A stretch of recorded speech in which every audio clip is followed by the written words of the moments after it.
Hello बच्चों, let's read the question. Question says how many terms of the sequences -12, -9, -6, -3, up to so on must be taken to make the sum 54. First we see the key concept. Sum of first n terms of an AP is, अगर हमें किसी AP की पहली n terms का sum find out करना है तो उसे हम Sn से रिप्रेजेंट करते हैं. And Sn is equal to n/2 into 2a plus n-1 into d, where a is the first term and d is the common difference.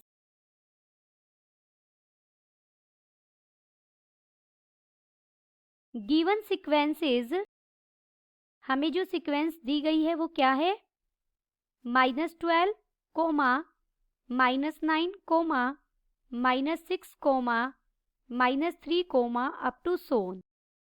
T2 minus T1 करेंगे तो हमें मिलेगा -9 minus -12. This is equal to -9 plus 12, we get 3. T3 minus T2 हम करेंगे, this is -6 minus -9, we get 3 again, up to so on. This implies given sequence is an AP. Let sum of n terms is equal to 54. That is, Sn हमने कितना लिया? 54. We have, यहाँ a first term हमारी क्या है? -12. d is the common difference is 3.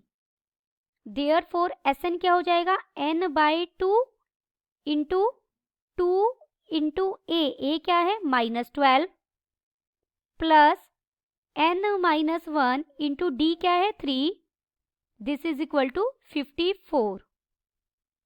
This implies n into -24 plus 3n -3 is equal to 108. हम जो left में डिनोमिनेटर में 2 था उसे राइट में ले गए, जो राइट में जाकर 54 के साथ मल्टीप्लाई हो गया. n into 3n -27 is equal to 108. This implies 3 अगर हम कॉमन निकालें, 3n into n-9 is equal to 108. This implies n square minus 9n is equal to 108/3. 3 को हम राइट में ले गए और n अंदर मल्टीप्लाई कर दिया. We get 36. This implies n square minus 9n minus 36 is equal to 0. This implies n square minus 12n plus 3n minus 36 is equal to 0.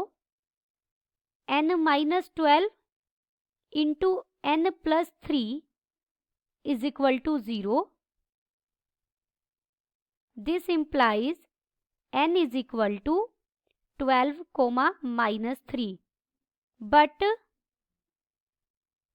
n is not equal to -3 as number of terms can't be negative.